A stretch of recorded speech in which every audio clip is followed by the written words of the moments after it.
This episode is brought to you by Kia's first 3-row all-electric SUV, the Kia EV9, with available all-wheel drive and seating for up to 7 adults, with a 0 to 60 speed that thrills you 1 minute and available reclining lounge seats that unwind you the next. Visit kia.com/EV9 to learn more. Ask your Kia dealer for availability. No system, no matter how advanced, can compensate for all driver error and or driving conditions. Always drive safely. Listen to the 48 Hours podcast for shocking murder cases and compelling real-life dramas from one of television's most watched true crime shows. Go behind the scenes of each episode with award-winning CBS News correspondents and producers in Postmortem, a weekly deep dive. Listen to 48 Hours wherever you get your podcasts. Yo, this movie, man. Yeah, I hated this movie so much. This is what I was. Do you understand what I was telling you now? Yes, 100%. Maze, I told Zach earlier today, I said, at least, like, the one thing about Nick Cage movies, they're bad, but at least, like, they're structured like movies. Like, the people who make them know how to make a movie. And not a pretty good movie, but like a movie that has standard kind of like beats and stuff like this. And when you have movies like Theodore Rex, it's just like someone who doesn't know what the fuck they're doing. Like, not the writers, not the actors, not the director. Like, it's just fucking just all over the place. I've skimmed through some of this oral history thing. Man, it is. Oh man, I purposely didn't want to look at it. I just wanted you guys to surprise me. Yeah. I'll have Maze handle that part, but like that is, oh my god! I scanned through like the first section. I was like, Jesus Christ! The comments from this guy. The off the camera antics of this film rival Battlefield Earth. I think it was Showgirls that they had to make because the company was losing so much money on the Treasure Island movie, right? Oh yeah, that sounds right to me. Like all this stuff, more interesting than all these movies. Right. Also, Ike, it's on site, bro. It is. Yeah. I feel like we're parents right now, right? I feel like we're parents, and we've given our children some leeway on making their own decisions, and they made a horrible decision right away. And I want to take their privileges away. Like they got dressed like wearing rain boots and like an apron. Yeah, an apron and a Speedo or something like that. Like, I'm ready for school. I'm like, all right, kids, you can't dress yourself. Here's my question. Do you think I actually saw this movie? I don't think he did. I think he just looked up the worst movie he could and said, go ahead and watch it, guys. He was extremely passionate in the Discord about this film for a long time. He's a terrorist. That's why. He's a Cinephobe terrorist. Ike, that's your new label now. Put it in your profile, everything. You're a Cinephobe terrorist. Ike, September 18th, 2019. Theodore Rex, please. September 18th? Ike, September 28th. I need that Theodore Rex Cinephobe, man. What? He's trying to kill us. Ike, December 18th, 2019. Did we ever do the T-Rex and Whoopi movie? Wait, calling it the T-Rex and Whoopi movie is funnier. Ike, January 1st, 2020. I'm here for the review of Theodore Rex. Terrorist. I have yet to laugh in this movie. I'll just tell you that. You picked it, motherfuckers. Just remember that. You know the problem with Hollywood is? They make shit. Unbelievable, unremarkable shit. I was legitimately offended. You were offended? I was offended. I didn't know you could get offended. I was offended. This did it. If I were gay, I wouldn't be offended. They're fucking making shit up, I mean. Inconsequential detail after inconsequential detail after inconsequential detail. Bees don't lie. 1, 2, 3, 4, 5, 6, 7. I'm holding a mic in my hands, and now I'm talking all alone.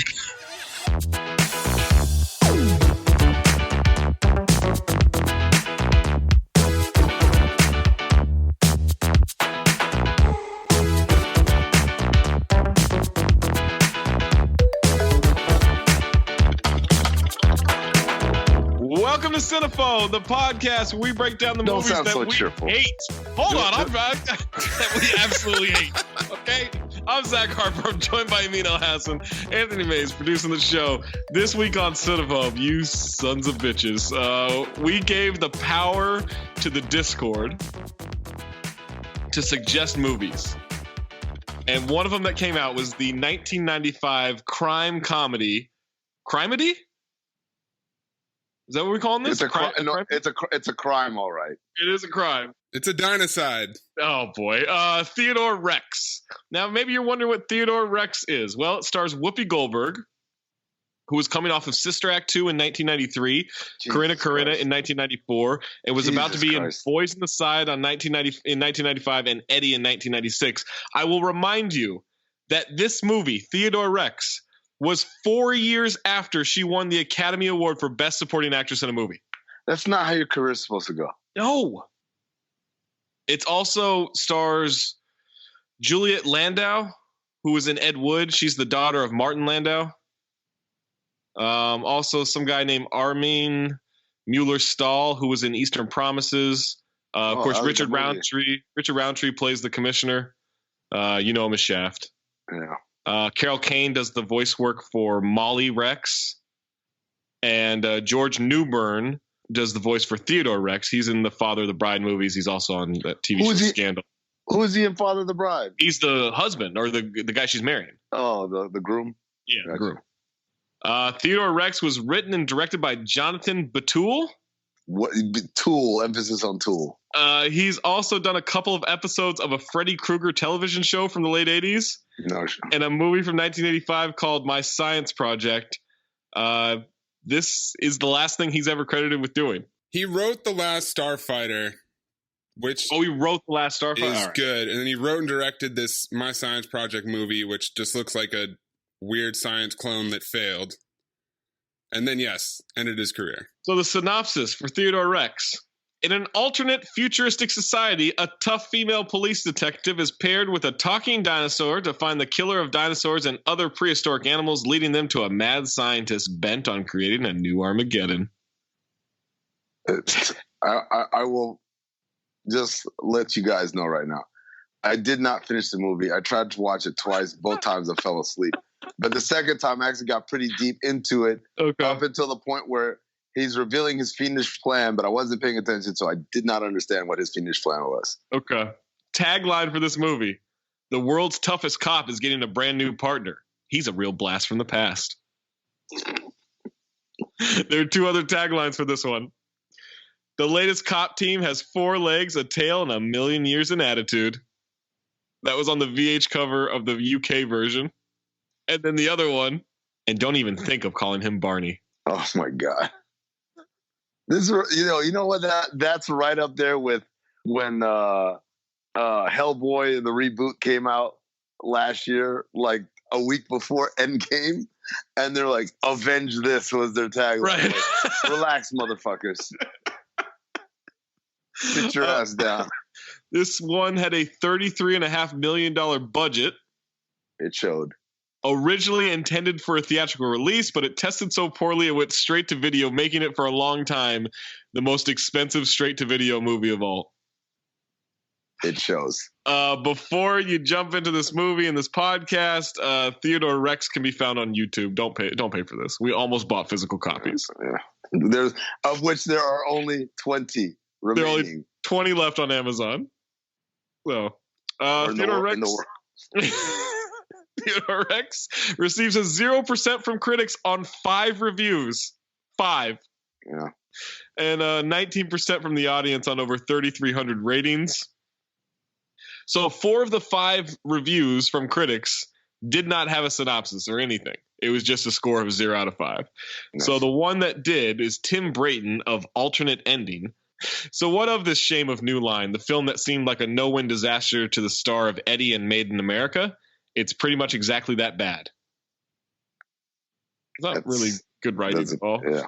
But we do have some user reviews. I mean, we're just going to have one review. So would you like the negative or the positive user reviews? I'm curious about the positive, so let's start with the negative. Because the positive is going to be pretty hilarious, I have a feeling. Joseph S. Oh God, Whoopi, what happened? Yeah. Yes. I felt the same way. JK. Oh yes, this film served as a valuable audition for Whoopi for her present gig on The View. What better way to deal with a room full of squawking idiots than dealing for 2.5 hours with a squawking idiot dinosaur? Whoopi was born for this role. I like that. Ben B. What unholy god would unleash such wrath on the world? George M. I gave it 5% because I think a 6-year-old kid might like it. This is really, really bad. What can you say about a dinosaur character from a failed 1990s TV series and Whoopi as buddy cops? Whoopi's acting is robotic, not intentionally, and she is squeezed into a skin-tight uniform that is just scary. Yes, I was disturbed by that. They are buddy cops, and T-Rex is a mess-up. Whoopi is the serious cop, and she delivers lines to T-Rex like, get your tail down here. Yeah. He really has a tail. There is nothing to recommend it.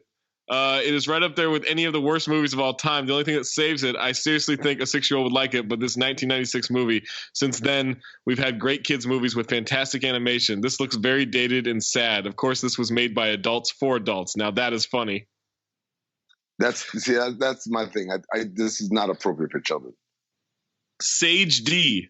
OMG, I used to love this movie when I was little. Haha, but the other day I rented it and this movie was really retarded. I came really close to finishing it, but it was just so stupid. Now, I don't feel great about reading that word, but I felt like the shock value was perfect. Ben Affleck really didn't like it. That's a good callback. All right, and then Sarah H. with the last negative one. Gotta love 1980s movies, right? Cheesy as hell, but who cared? It does have a good message for the kiddies watching, although I didn't think they disguised that as well as they could have. It kind of felt like they were shoving that in my face. What was the message? I don't know, but they were shoving it in her face. It's the only thing that be shoved in her face. Oh, boy. It's the best 1980s movie released in 1995. Right. All right. It's cocaine. What are you talking about? Positive reviews.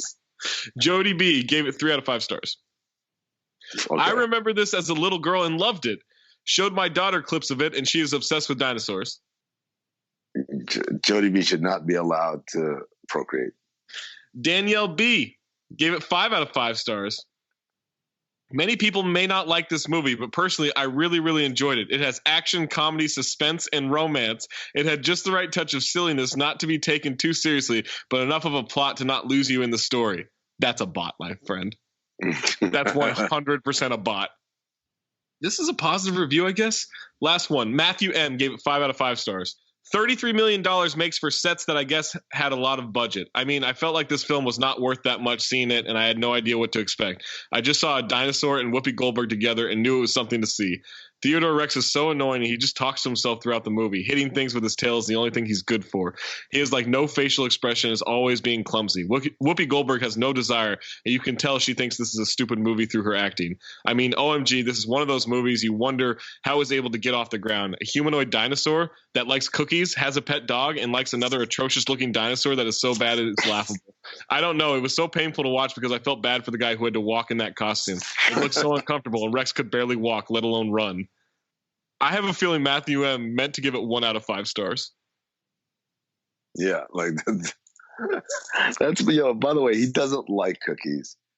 He's like horny for cookies. Yes. Like at least Cookie Monster is just like a drug addict for cookies. Like this dude gets his rocks off for cookies. This movie is 50% better with the Cookie Monster instead of Teddy Rex. Yeah. Yeah. Oh, 50%. Absolutely. That's a movie I would actually watch. The Cookie Monster as a cop. I'd watch that. Should we get into the horrible thing of this movie? We start off with a credit that says, Once Upon a Time in the Future. This is where I tried to watch it last night, Maze. And as soon as I saw that opening little sentence, I turned the movie off and said, I'll just watch it tomorrow. I like that was enough where I was like, I'm not in the mood for this. It spoils the whole plot. It gives it to you right there. You didn't need to watch the rest. My opening note was this thing has 46,000 views on YouTube. 46,000. How? That other link that May sent has 15,000 plus views, so we're looking at, clearing 60,000 easy. Yeah, archive.org Higher quality. Archive, the quality was excellent. Actually, that was pretty impressive. I was trying to watch it on my TV. Through the YouTube app, and it was so blurry that I turned it off, and I just used the archive one on the computer. And I realized it was going to be a bad experience no matter how I watched it. It didn't matter. So it continues with a scroll. At midnight tomorrow, billionaire Elazar Kane will launch his new Eden missile to bring on another ice age. After mankind is extinct, Kane will reanimate the pairs of all Earth's animals he kept frozen in his ark and create his vision of paradise. 1 hour ago, 2 workers escaped from the new Eden compound and are racing to tell the police about Kane's master plan. But then that's not what we go to, right? No. Yeah, like that's like it.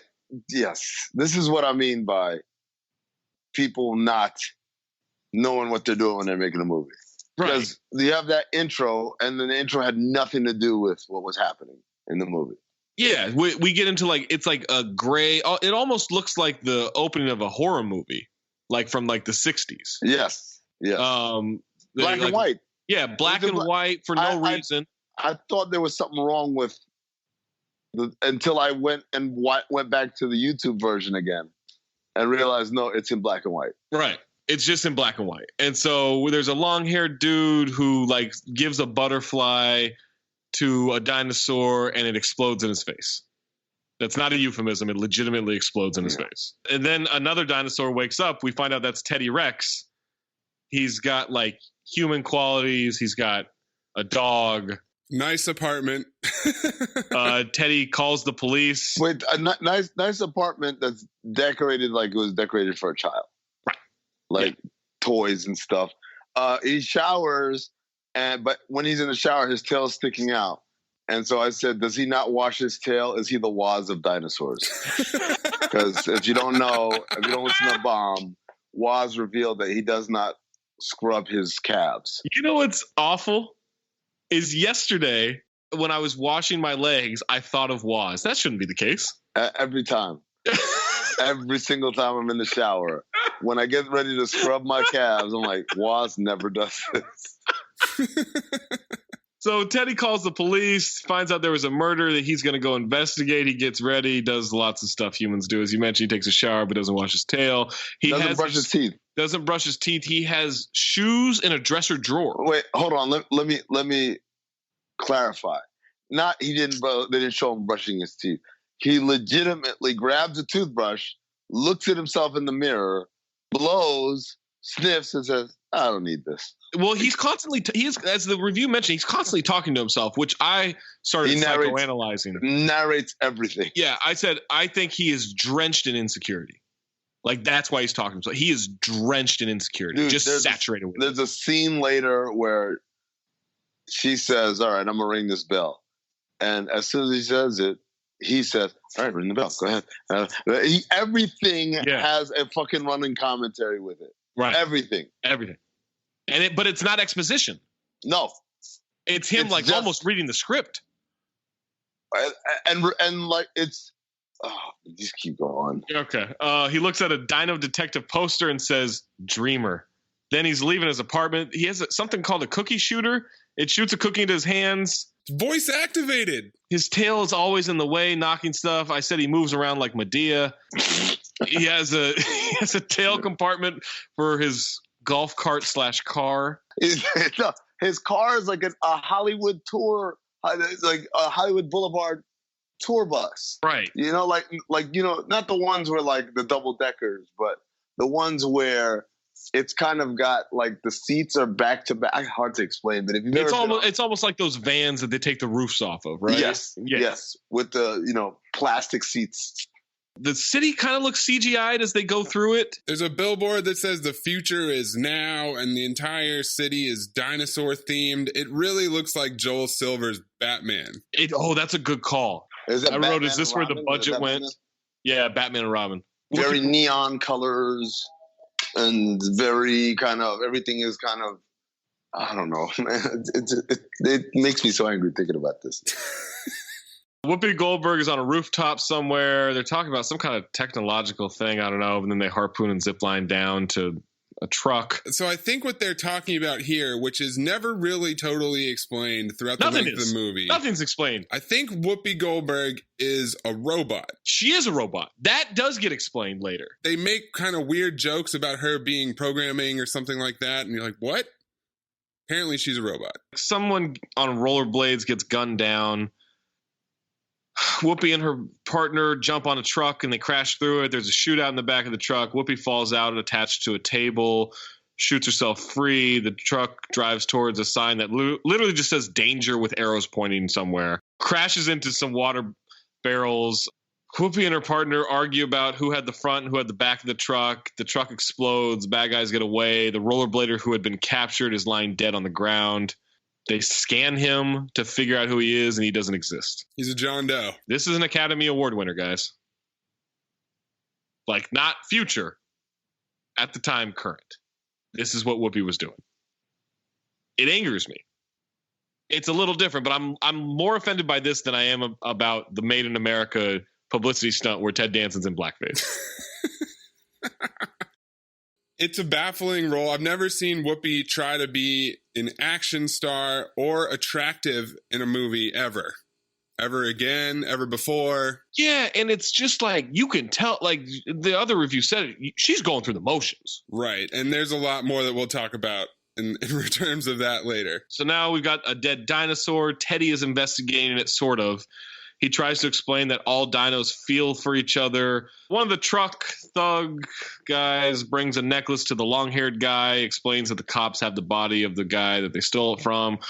Now Teddy's going to an event to meet the commissioner, and the tail gag is really going. So before we get to the event, there's a couple of notes. There's someone drops the line, "Are you collecting for the policeman's ball?"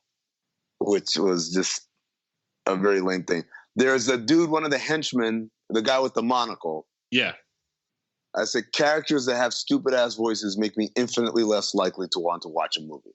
Yes. Like at that moment, I was ready to turn it off. I'm like, I'm not going to sit here and listen to this guy. Like, this is the reason why I don't like Adam Sandler movies. Because 90% of them feature him talking in a stupid ass voice. I can't do it with stupid ass voices. And then the last thing I said was, what the hell? So regular animals are extinct, but dinosaurs are chilling? And we find out in this next scene why. And so he goes to an event. The event looks like, if you've ever been to the Museum of Natural History in New York City, the place where they have the life-size dioramas or whatever you want to call it, right? Like, it's like, you know, like a giant grizzly bear is there. Yeah. We have cave people and all that. And they're all like in these little cases in on the in walls like or whatever. Hallway, right. Yeah. But when he walks in, there's a maitre d'. He calls the maitre d' Frenchie, but the guy doesn't have a French accent. Right. And I was just like, is this what? I was so confused by that. And then the event that the commissioner of the police force, that is honoring this dude who I guess is a great scientist who made the technology that allowed them to bring dinosaurs back to life, which again, I don't know why the dinosaurs were brought to life to begin with. And if you do, why do they come back? Humanoid? Yeah, humanoid, anthropomorphic. Like, and not just humanoid, but like, you know, shrunken, and he's a T-Rex who eats vegetables. And wears sneakers and showers and, you know, and likes cookies and all that stuff. This event is honoring this dude. And before he's honored, like, he meets with the commissioner and says, hey, how's it going? Points to Martin Landau's daughter, says, this is my doctor, my personal doctor. And I'm like, that's a kind of weird person to bring as a plus one, but okay, to each his own. Maybe he's sick and, you know, doctor's got to be there at all times. But then the doctor intros him as he gets up and accepts his award. I'm like, why is the doctor the one that said, ladies and gentlemen, put it together? Like, they couldn't figure out a better profession for this woman to have other than doctor? Yeah, I said that's one way to put it. Escort. He's my personal doctor. Yeah, I mean, she makes me feel so good. So good. Yeah, I don't know. Whoopi meets this kid who's like 9 years old. I don't know. Who's working a counter. This child actor is one of the worst in the game. Elephants, lions, whales, now raccoons. Katie, what's happening to the world? I said up and down, he looks like Morris Chestnut as a child. If I didn't know that Morris Chestnut was always a grown man in 1996, I would have thought that was Morris Chestnut. child actor. He only had 2 more roles after this. There was a TV movie called Shadow Zone and the movie The Arrival with Charlie Sheen. Ought to have been called the departure of his career from Hollywood. I don't even know where we are. So, we find out that there are certain animals that are extinct, like raccoons and whales and stuff, right? Yeah. So this guy, Kane, is not only responsible for bringing back the dinosaurs, he's randomly bringing back various extinct creatures. We also know because of the crawl, which would have been nice to maybe explain what the hell Teddy's doing. We know that he's got this plot already, so we know he's the bad guy. Yeah, they spoil the movie in the first. Yes. Like it would be like an Empire Strikes Back is like, oh, the resistance, the rebellion is there, and by the way, Darth is Luke's father. Like that's. But he doesn't know it yet. He doesn't know it yet. Yeah, exactly. Like, don't tell him. Like that's what this is. I also have a note here that says Whoopi is dressed like Judge Dredd's. Oh, wow. No, that's no good. I was pretty proud of that one. That was my favorite note I had.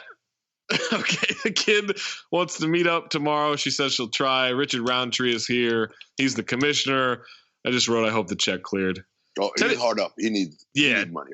Teddy's got a lot of tail gags. He's knocking stuff over. He gets a man slapped for his tail tapping a woman's ass. But then he taps the commissioner on the shoulder to get his attention, which means he turns around to do that? I don't understand that behavior. There's so much problematic logistics because of the size of the dinosaur and his tail and how they had to block this movie. It's awful. And then he taps the commissioner on the shoulder with the tail, meaning that he has control of it. But then the whole gag is that the rest of the movie, he just has no control of it. Or he's just an asshole who doesn't care. As the movie goes on, I begin to realize he's not like oblivious. He's just a dick. Yeah, I'm with you on that. So now we meet Mr. Kane. We find out he's responsible for Teddy being around. He calls Teddy his finest accomplishment. Teddy calls the murder of the dinosaur dinocide, which Amin prepared me for this morning as we were leaving radio. He says they commit dinocide. By the way, that's something they actually say in it. To which and then the elevator closed on Amin as I walked to my car, and I thought that it can't be that bad. And then once this line is delivered where he says dinocide, I was like, Amin undersold how shitty this is. And this is the first attempt of them to create a whole new vocabulary for this world. Yeah, and it's just stop. It's oh my God. By the way, there's some vocabulary in this movie. Oh, there is. Mostly regarding farts. Yeah, no. Butt trumpet. Butt trumpet. Also, I think they say pop gas at one point. Yep. I didn't pop gas. There's a term that they keep using. It's like something hormonal. Like, oh, you're acting glandular or something like that. Every time, basically, the dude is acting horny. Yeah, glando calrissium. All right, Teddy finds some free cookies. He basically just orgasms over free cookies. And I said, I guess dinosaurs would love cookies since they never knew about them. What's with the cookies? I have 6 of these. Cheers. Never hurt no one. And some more cookies. Oh, Teddy.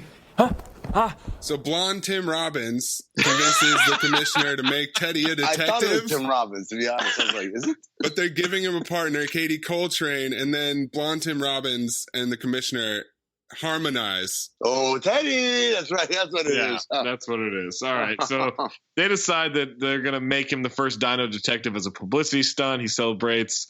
He says, I need to call my mom, but I don't have a mom. That's a line. Is that what he says? Yeah. I thought he said, I don't have her number. No, he said, no, I think he says, I don't have a mom. Wow. That got dark. He does a lot. He does a lot of that shit, like talking under his breath. No, he's just so insecure. Like, it drives me insane. Like, he's so nervous and insecure. I'm like, man, you're just like anxiety. He's the definition of anxiety. Like, yo, fucking smoke some weed or something. Like, I'm so sick of his attitude. Midway through the movie, I figured out who Teddy reminds me of. The dude who plays Larry David's cousin on Curb Your Enthusiasm. Richard Kind? Yes, he was the voice of the dinosaur in Toy Story. Yep. And he was on Spin City. He looks and sounds like that dude. There's this weird misdirect where a jacked white dude smoking a cigar appears to be Coltrane. Like holding like a shotgun or something, right? Yeah. Yeah. Whoopi knocks him out the way, and it's surprise, it's Whoopi who's Coltrane. And Teddy says, "What?" Proving that even a reanimated dinosaur can still be a racist misogynist. He was so like shocked and thrown out. I'm like, this fucking asshole. You're a dinosaur. What do you know about like exactly. gender or race politics? And the whole time they're like telling her she's pairing up. She just repeats, "He's a dinosaur," like 5 times. And then they call her a speciesist. I'm like, you didn't say shit when this nigga right here said, "What?" Like, and I'm in disbelief. She says he's a dinosaur. At least he just called out what he is. And all of a sudden, like, everyone's like, "Ooh, Whoopi." We find out that Blonde Tim Robbins is working with Kane to set up what I wrote was some storyline that doesn't seem to matter. I don't know. He believes Teddy and Whoopi will blow the case. The long-haired guy is Kane's driver. Apparently the henchmen are clones, we find out. And then I wrote the note, "Guys, I'm not sure we can trust Discord ever again." You know how I feel about failure. It reeks of imperfection. That's not good writing. That's not good writing. It's, oh my God. It's a lot of physical comedy that isn't funny. They go to like the Natural History Museum or something to go find the autopsy of the dead dinosaur. He says he feels his ancestors around the fossils. And he then calls humans soft skin. First of all, when they walk in, the medical examiner says, "I haven't had a chance to look at the body yet." And by the way, she's a terrible actress. Like, she delivers that line so bad. But that's not the part that perturbed me. What perturbed me is when they walk in, she's clearly sitting and chilling. Like reading or something. Like, she's just like not doing shit. And then walk in. Dinosaur died because something exploded next to its snout. But I haven't even had a chance to look at the body. Like, what the fuck you been doing? You just been around chilling. Get to work, you lazy bitch. And then Teddy says, "Can I have a look?" And I write, "Is he orgasming on the dead body?" Because he just starts grinding on it. I'm like, what is going on here? He sounds like Lex Steele. That's a porn star, by the way, for those who don't know. Porn star known for his very dramatic, very vocal, right? Yeah, dramatic theatrical orgasm. So is soft skin better than man animals? Ooh, I like man animals better because the way you like the way Travolta says it. Soft skin is racist. Is man animals racist? Is soft skin racist? Soft skins is racist. It felt pretty racist to me. Just because he was saying it to Whoopi? There's your laugh, Zach. Got me on that one. No, I like man animals better because of the way because man animals, it's delivered. Right. It's not just a ridiculous phrase. It's also delivered with some pizzazz. Well, I mean, that's not fair. That's Travolta. Versus the groom from Father of the Bride. Teddy wants to examine the dinosaur, as you say, makes awful noises. He pulls evidence of the explosion, gives it to the technician, scans the dino's dead tail, and finds out facts. Right. The hollow facts. Right. Whatever. Which is, I love like futuristic bullshit technology. Finds out the dinosaur lived with Molly Rex, who's a singer from a club called the Species Club. Is that what that thing was called? Extinct Species Club. It's like the Buena Vista Social Club. They really, really stretched to come up with a witty name for this club. Right. And I can't stress enough. The dinosaur work here in this club scene is horrendous. It makes Chuck E. Cheese look so lifelike. It's just terrible. Like, I don't know. We find out everything at the club is natural and good for you. Whoopi wants to know why they're not eating meat. Teddy takes exception at how Whoopi criticizes their eating habits. He really starts to fly off the handle, to which I think, I'm not making light of this. Like, I do think Teddy would hit women. Okay, first of all, my note on that is he on coke? Because They well, have the conversation. Especially when Molly comes out and she's singing. No, before we get to that, like when they're having that conversation, at one point he just flies off the handle and says, "Are you listening to me?" I'm like, yo, that is cokehead tendencies right there, man. Like he is seriously snorting up some good shit. Meanwhile, there's a dinosaur at another table who, again, my note is this dinosaur climaxing at her because his eyes are doing the half-open thing. And he's making these weird noises, and his tongue is out, and his eyelid is fluttering. Right. And this is an orgasm that's happening. And then Teddy said, "Oh, he likes you." That's just Carl or whatever his name is. So they're walking through, and they're like humans dancing with dinosaurs. To which my note is, am I to believe that there are women fucking dinosaurs in this world? Yes, because he tells us that Carl likes soft skins. Like he's into that shit. Like as a fetish. And when Molly Rex comes out, the two guys that are like helping her are two shirtless dudes.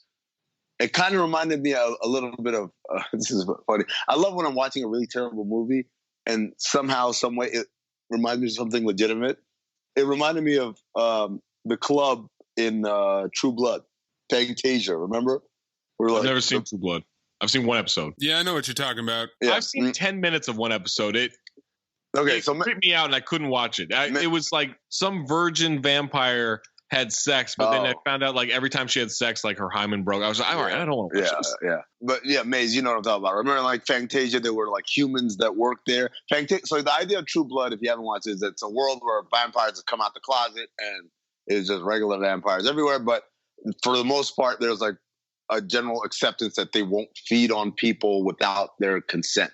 And so they all drink some synthesized blood thing called True Blood or whatever. But anyways, as they're out of the open now, they start to have their own kind of establishments. And there's a club called Fantasia. That's where all the vampires hang out. But it's kind of like got the vibe of a gay bar where it's like there are non-vampires that go there because they're trying to get picked up by vampires. It was the same thing here. And again, I feel so bad that I actually gave an actual comparison for this movie. But the Extinct Species Club has humans in there, and I felt the vibe of it's a little bit of a fetishization thing. But do they have dicks? Or are they fucking with a tail? Do dinosaurs have dicks? I don't think so. Right? But see, like, then how are they fertilizing eggs? Well, I heard birds have dicks, and I've never seen a bird dick. Birds have dicks? How else are they? Like, well, I know a duck has a corkscrew dick. So, I've never seen a duck's dick. Right. I haven't either. I've just read that they have a corkscrew dick.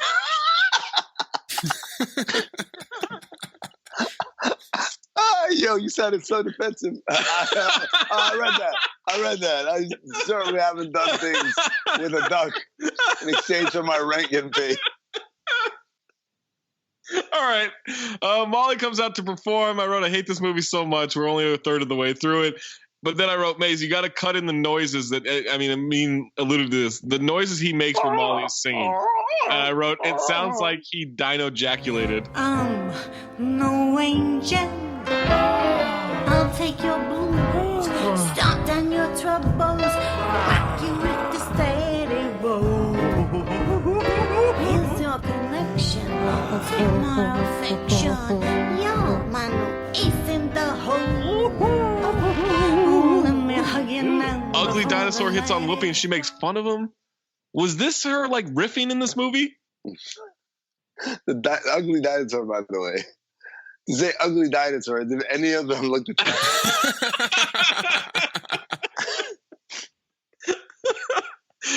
Teddy gives Molly some flowers. I wrote, this is not proper police behavior. Molly also got the flash from the dead dinosaur. Find out there's going to be a funeral, but Whoopi is suspicious. I wrote, Teddy is a hornball. Clones are following Teddy. He's giving exposition on what he has on his list and notices the clones following him. Whoopi is getting the dead clone checked out. His DNA has been cracked. Couple of things here. It's a lot of rollerblading in this movie, too. Yes, a lot. It was 1996, so rollerblading was peak. Right, and they thought this was the future. Yeah. He talks like he's mid-jerk-off at all times. Mm-hmm. Like the way he delivers is like, I'm like, bro, take a deep breath. It's all right. Or just rub it out. Yeah, one or the other, like get it over with. The street he's driving down is called Historic Place. And I said, which is better than Extinct Species Club, I guess. And then finally, I made this observation. This is as I was watching this for the second time. They really didn't give a fuck about matching the mouth movements to the words being said. Oh, at all. At all. You know who does a much better job of that than what this movie did? Milo the cat. Yes, on Instagram. On Instagram, yeah. Way better attempts than what this movie does. Where the fuck are we? Clones are following. Whoopi cracks the code. The clones are attacking Teddy's car. They pull it apart when he drives it. We find out that New Eden is bringing all this together. Whoopi believes Kane is involved. She wants to know where Teddy's gun is. He said he doesn't believe in violence. She asked why doesn't he believe in violence, but he wants to be a cop, to which I wrote, message? Is that a commentary on the police? Maybe that's the message, That's the message that commenter wrote. Yeah, if she's a MAGA supporter, it would make sense. Long-haired dudes. The long-haired dude does I don't know, attack some of the clones or something who attack Teddy's car. Teddy is a laughingstock because of his car. The commissioner wants to yell at them over the car. Whoopi says you can't judge a dino by his scales. Then we get more jokes about Teddy having horrible breath. I wrote, what the fuck is going on in this scene? Where she goes from like shitting on him to defending him out of the blue, and the commissioner's like, what? And she's like, I don't know. Like, yeah. It's like Richard Roundtree was like, wait, is this part of the script? And she's like, oh, man. Yeah, that's exactly what it felt like. There's a machine to change Teddy's look. What the fuck happens in this scene, dude? There's an opera singer. There's a racist depiction of Mexicans. Problematic. There's a hula dancer and an offensive depiction of Hawaiians. There's the same thing with Scottish people. And then he ends up in jeans and a hoodie. And he says, I'm too sexy for my clothes, to which I wrote, sick Right Said Fred reference 4 years after that song came out. At least. Also, what kind of technology is this? I have no idea. I don't know. And he's supposed to be undercover, but he's a fucking dinosaur. Right. What is he undercover from? And Whoopi doesn't change her outfit at all. She's never undercover. Okay, so this is there's a fucking scene, trench coat on her. Hold on. There's a scene that's coming up that I am literally completely tore apart over this concept of undercover cops. All right, they've been assigned a garbage truck. Teddy says it smells like cheese, fish, and boogers. Sure. They meet the kid, Sebastian, who I forgot existed until this scene popped back up. And he's just with a bunch of tribal street youth playing roller hockey at an auto salvage yard. Was this a deleted scene from Hook? He gives her a badge case because she's back or some bullshit. I don't know. Then Teddy plays roller hockey and is good. We're halfway through this movie. They go to. He plays roller hockey and he's good. Yeah, that's the note. He hits 3 balls at once. They all score. So either he's good or Sebastian fucking sucks at being a goalie. Sebastian sucks dick because you could stop one of them. Yeah. I get confused, but you have literally 3 times as honestly. As many chances. That felt racist. The black kid can't play roller hockey. He didn't have to roll. All you had to fucking stop the ball, man. All right, they go to New Eden. They question Kane about the dead clone. I just don't understand the storyline. Whoopi believes their connection. Kane calls it death's tragic. Kane says, I feel responsible for his death because I'm the one who brought the dinosaurs back. What the fuck? What does that mean? It's just such a meaningless statement. Right. It's a meaningless movie. Yeah. It's all right. They kidnapped the kid through some video game machine that they set up. Oh, and the guy with the annoying voice. They bring him back to the long-haired dude. I don't know anyone's name, by the way. That's what I realized. Well, I found out later his name is Edge. Yeah, long-haired dude is named Edge, and the weird eye dude is named Spinner. Okay, so wait, isn't that like a sex thing? Well, watch this. So the clones wheel up this entire arcade video game box, open it up, and say, look what we got, boss. And they pull out the kid. And he's like, let go of me. And literally after he comes out the box, fucking spinner comes up right in. So he was in the box with him. Why? I don't know. I'll tell you why. He's a pedophile. Exactly. Precisely. In this scene with Kane, though, this is when I think that this actor, Armin Mueller-Stahl, he secured the title of worst actor in this movie. I don't understand his accent. Is that a real accent? He's German, I guess. So he definitely wasn't trying very hard to do anything. But there's this weird long pause where he goes, "Nice to meet you," even though he's already met Teddy before. What you couldn't hear off camera was line. And then he does his like Mr. Freeze thing when he's freezing the orb full of fish. And Great call. It is very much a Mr. Freeze vibe without the puns. Telling you, Joel Silver scrubbed his name from this movie. or he ripped these motherfuckers off. He watched this movie and was inspired. Wait a goddamn minute. I mean, you think Joel Silver watched Theodore Rex and then decided, I'm going to apply this shit to Batman and Robin? Absolutely. I think he watched it and said, wow. they did it wrong. This could have been, they got some things here, but they did it wrong. This is how you do it right. I'm borderline offended at the accusation. Dude, have you seen Batman and Robin? That was the worst one. Future Cinephobe. Is that worse than Batman Forever? Yes, Batman Forever was the one that was good because Jim Carrey did a good job. He is actually good in that. Tommy Lee Jones is horrendous in that movie. Yeah. Well, as we know, Harvey Dent was originally Lando Calrissian. Lando?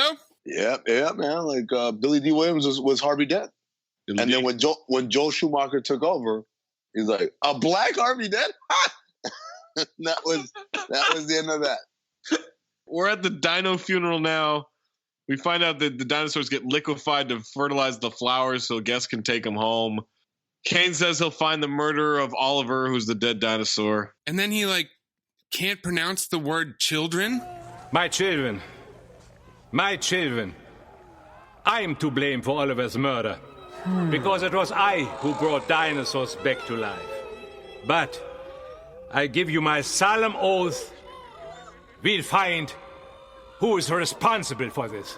Yeah. A better world is coming. Whoopi follows Kane out of the funeral. Molly asks Teddy to walk her home. Then we go back. We go to the kid being kidnapped, to which he says to Kane, "Stuff it, pant load." To which I asked, "Does this guy have a boner?" Pant load. I mean, why would you call him pant load? Because there's a lot of innuendo in this movie. A lot of innuendo. But speaking of Teddy, this is where I wrote Dirty Mac Hall of Famer. He picked her up from her husband's funeral. Yeah. And supposed to walk her home. Instead, without any explanation, he walks her to his house. That I didn't understand. And says, "What do you know?" As he's narrating everything, under his breath, he says, "What do you know? My house." I'm like, what? This floozy walks right into the elevator, like, let's go. So they go upstairs, and she's like, oh, we can have some cookies. And again, he fucking splooshes all over himself over cookies. And I said, are cookies code for pussy or cocaine or both? Are these dinosaurs about to fuck? They go upstairs, and she's like, look at us, go, nice place, even though it's decorated, like I said, for a kid. And he says, he's doing the thing, he's talking, I can't. He's talking the whole time. He just doesn't shut up. He's talking. He says, want to see my card collection? And I say, see, this is why you get no pussy, my dude. No pussy. Trying to show him your car collection, man. Like, that's just how this shit works. So then they start dancing, and while they're dancing, he's making all of these erotic noises. Well, that's why I wrote the note, Teddy's a virgin, right? You know, when he said, you want to see my car collection, that's when I knew he was a virgin. Yeah. 100%. Well, then I wasn't really paying attention to why the scene ends. So he says, oh, I've got duty to attend to. And to which I wrote, oh, Teddy stops to go take a shit, I think. Not realizing he meant he had to go to work. And then I went, oh, wait, no, he meant he has to go to work. There's more so bad. This is a scene where where she says, "Get your tail down here." Money, money, money. Ooh, you got it bad, don't you? Hey! My, aren't we just a tad glando this evening? Come on! I'm not glando, okay?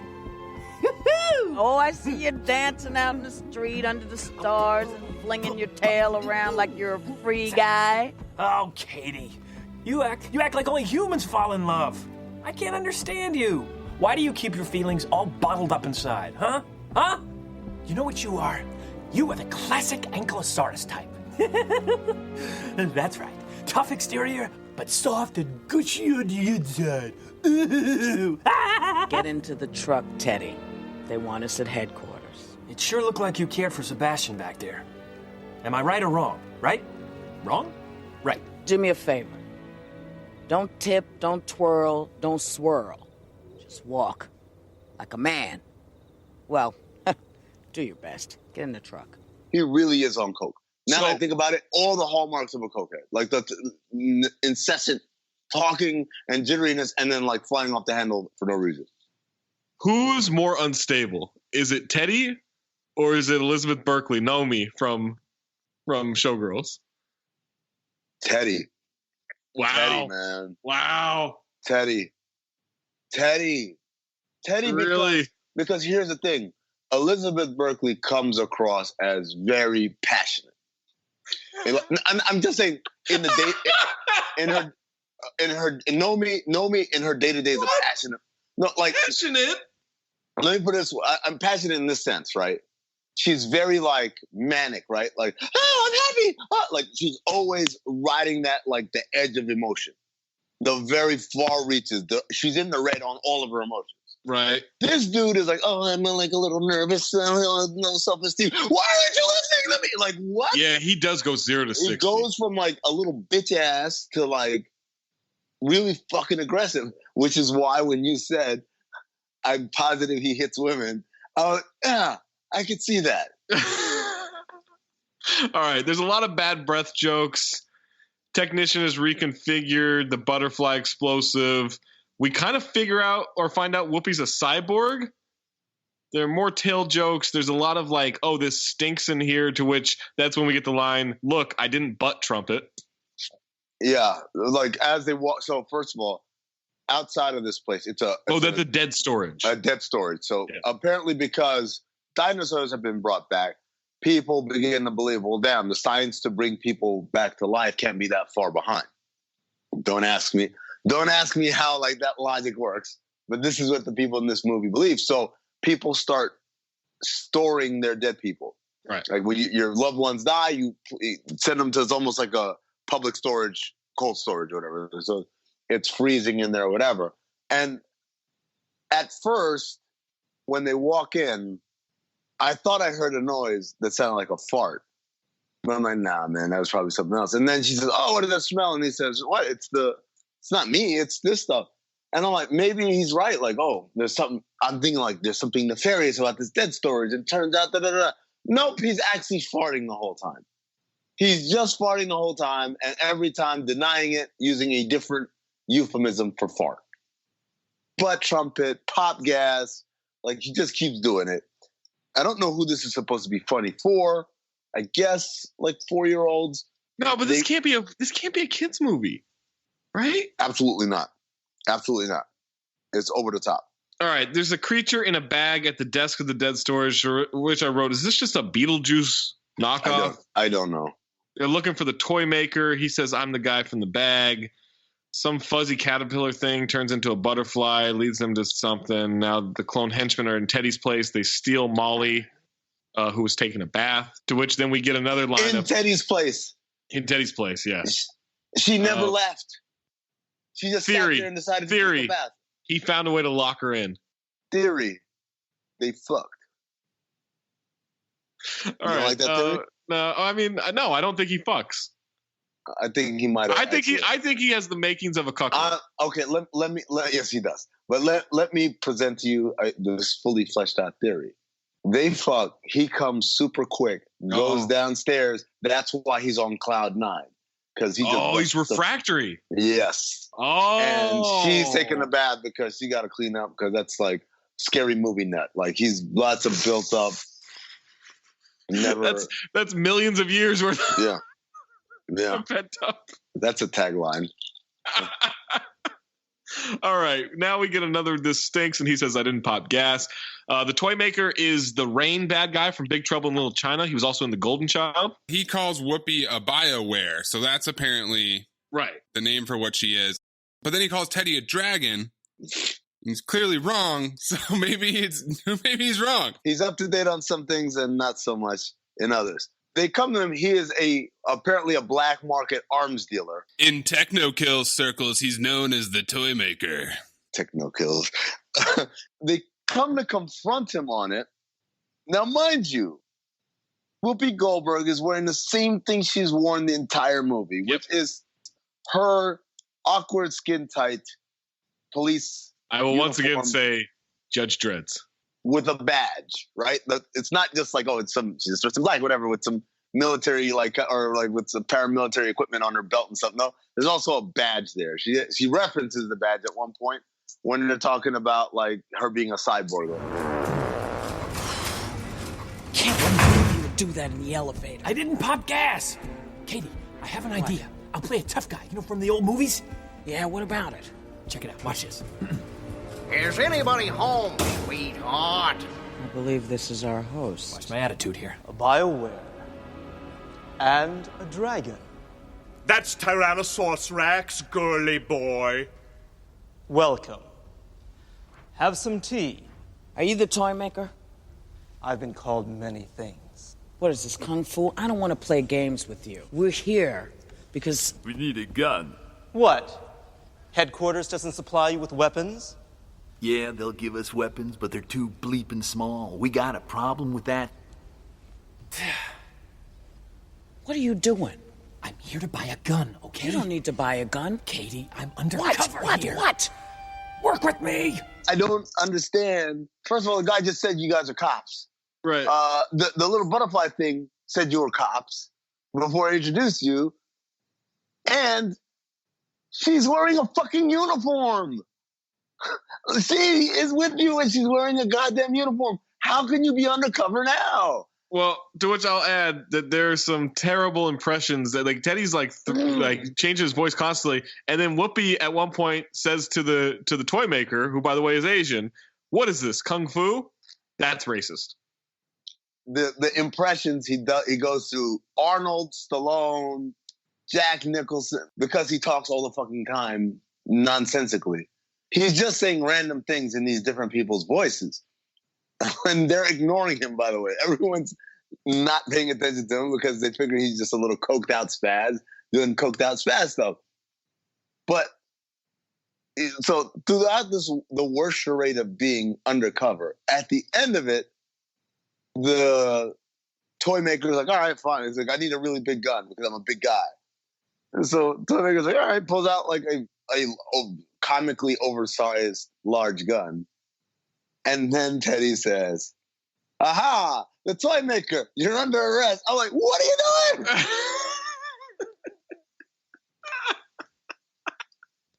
And then the toy maker just they tell him they can connect the device to the murdered dinosaur.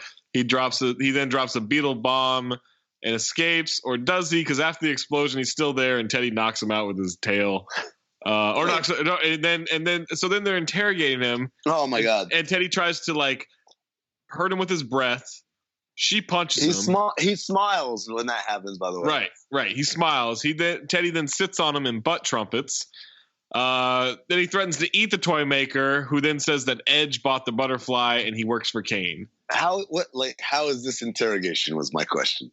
It's just how is this interrogation? Like. I believe the Geneva Convention classifies this as torture, but hey. Does that apply to dinosaur cops? In the future, I'm sorry. Yeah, that's true. Yeah. He then says that there's a boy that's a hostage and Molly's a hostage too. How would he know that Molly's a hostage? I didn't understand that. To which then I wrote, is this the first plot hole in the movie? Then there's a chimp. It's been airtight up until this point. It's been airtight. Then there's like a chimp in the cage with the kid for some reason. This is when I begin to like zone out. Oh, I forgot this is all going to be new to you pretty soon. Blonde Tim Robbins then wants a cut of something from Kane. I don't know. To when he's hitting on the doctor and she says, "Are there any diseases that run in your family?" And he looks at her and goes, "Very big feet." That's not a disease. They like freeze him or glaze him. I don't know what the fuck they did. Yeah, they glazed him already. To make him look frozen, it appears that they smeared mashed potatoes all over his face. Or cum. I wish that was the last line of the pod. Whoopi then tricks the clones or something. I don't know. I'm not really paying attention at this point. She's just going through the motions. Teddy swings and takes out the clones. Then they helicopter into the compound. They crash into Kane's main room. The clone gets killed. Whoopi gets captured. She breaks free and goes to find Sebastian. Kane is worried about Teddy as he comes to. Kane shows Teddy the missile and says he's going to bring a new ice age. Kane then launches the missile and shows all the animals he's bringing to the new world are frozen. Teddy sees that Molly's been frozen. Then, like, the worst gunfight of all time happens with Whoopi and the clones as she tries to save Sebastian. She takes down a bunch of the clones. Teddy knocks the doctor out before she can drug him.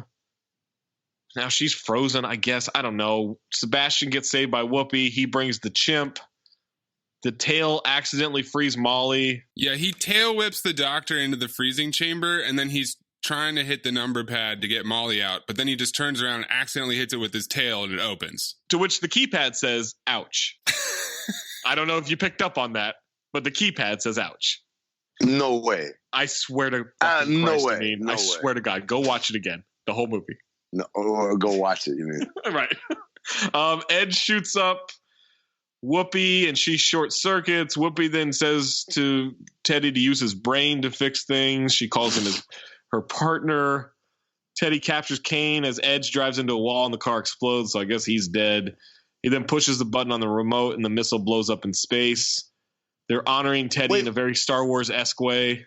Why does the guy want to kill everybody? I don't know. He wants to start his own new world where... But was it just going to be him and the doctor? So he was just going to fuck the doctor? Okay, so that makes sense. He's just trying to get laid. And then all the animals. He's trying to do Noah's Ark. He's going to fuck the animals too? I mean, I don't put it past him. I mean, he's designing them, so... Here's my question, though. It's like, isn't everyone in the current state already sucking his dick? Like, he seems to be a very well-liked, well-respected dude. Is this where we got Elon Musk from? Is that what Elon Musk is trying to do? Fuck dinosaurs? Phil Mickelson? Only you and I got that. No one will get that joke. That's a callback to when Amin and I were just trying to do golf puns today, Maze, on the radio. And Amin ran out, and I ran out, and he just says, Phil Mickelson. No pun, just named a golfer. Wow, what a deep, pointless cut that was. And yet, somehow, more entertaining and well thought through than anything in this movie. Now they're honoring Teddy. He's promoted to detective first class. There's another tail joke as he hits Richard Roundtree in the nuts. Teddy makes Whoopi his partner, and then so he makes Whoopi his partner. That's not how cops work. That's not how cops work. And then it just on the screen, instead of saying the end, it just says "see ya," and the credits roll. And right before that, he quotes Casablanca. This again, going back to my fucking assholes.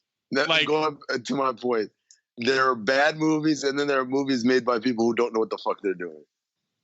Like, this was a movie made by people who did not know what they were doing. Right.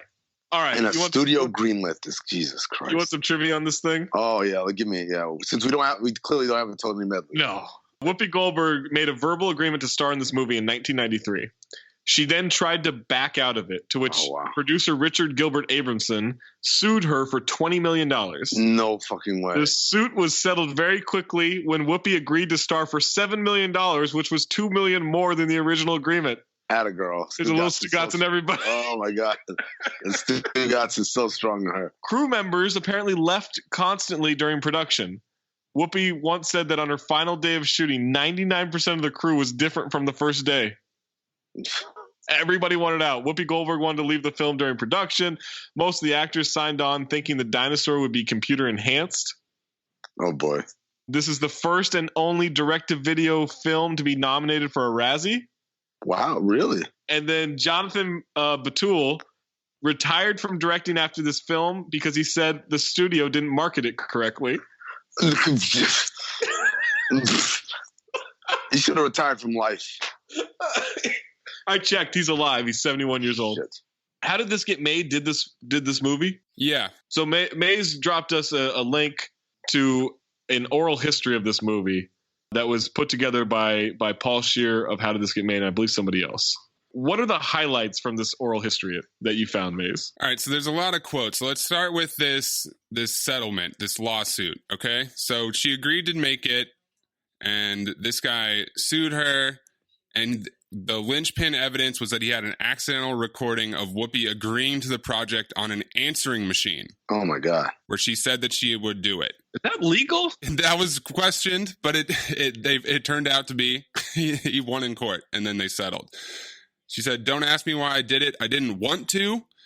And then she said, "Maybe in 10 years, you and I can have a cup of coffee and laugh about this, but you've made my life a living hell, and I hate your fucking guts." Nice.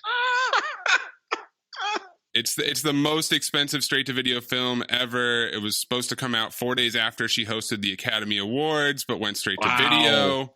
They really thought they were going to capitalize on that. And then we're going to enter producer Stefano Ferrari. All right, this guy. Though this movie is an E.T., I find it hard to believe that it wouldn't hold its own against All Dogs Go to Heaven 2 and the Disney reissue of Oliver and Company, said executive producer Stefano Ferrari, who invested $14 million of his family's pharmaceuticals fortune into his first major feature film and had to defend himself against 5 lawsuits filed in its wake. Wow.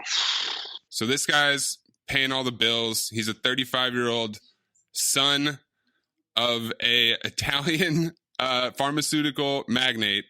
And he's also quoted as saying, "My dad had actually cut me off years earlier because of my professional and lifestyle choices. At the time, I was living off my wife's modeling money and the residuals from an aerobics TV show I had made for Italian television." Batul, the director, "I wanted Whoopi to carry the comic end to do what she does best. She favored the Clint Eastwood approach, a taciturn less is more characterization. The script was rewritten to accommodate her with the dinosaur, as she hoped, as the star. Batul, I wanted to do something out there, something completely unexpected. Things were starting to feel, a little bit formulaic, and I had just sort of wanted to break the box a bit. I wanted to take something, maybe a familiar point of view like a buddy cop movie, and shake it up in a way." All right, and then this guy stole the oral history for me. It's Bruce Lanoil, the head puppeteer, who was the guy controlling Teddy Rex. "What was Whoopi like? Well, let me tell you about my first day on set. So I'm there controlling the dinosaur, and I'm performing the hell out of the eye blink because the rest of the mechanics are busted. Here I am on the first day of my first feature film, and nothing's working, and they're just yelling at me to keep going. So Whoopi looks right at me, and she shouts, 'Is this fucking thing gonna work?' She's staring right at me, and I just wither and say, 'We're trying.' And she goes, 'It better.' Then she storms off the set. So I go back to my little honey wagon. I don't know if you've ever been in one of those things, but it's just a toilet with a really stinky bed. And I'm in the fetal position saying to myself, it's over. My career is over. I'm just going to go home to my wife and have to tell her what happened. Whoopi yelled at me, and I'm never going to work in any town or any planet known to man ever again." This actually comes up with my favorite thing where this dude Walter says, "The biggest challenge with Theodore Rex was factoring in the scale of the dinosaurs in this world. For example, here's a classic issue that came up a lot. Whoopi is a normal human height. She's 5'5". But our dinosaur was something like 10 feet tall, and he had this tail that was about 5 feet long. So when I'd start to lay out the plan for a set, I'd always have to factor in this tail radius of 5 feet so that he could turn around. If you didn't have that space, then he'd be knocking down a table every time he turned around. There were little things that you couldn't forget about. Like if a dinosaur was going to sit down, you had to design a chair with a hole in the back so the tail could go through it." To which then Jonathan's next quote is, "This was before CGI, so we were at the mercy of many things." Motherfucker, there was CGI in 1995. Yeah, they also talk about how it's in the development since 89 to 95. Puppeteering died and CGI existed. And so they knew immediately that they were massively behind. Guys, it's not like there was any movie using CGI that did dinosaurs or anything complex like that. No, that's true.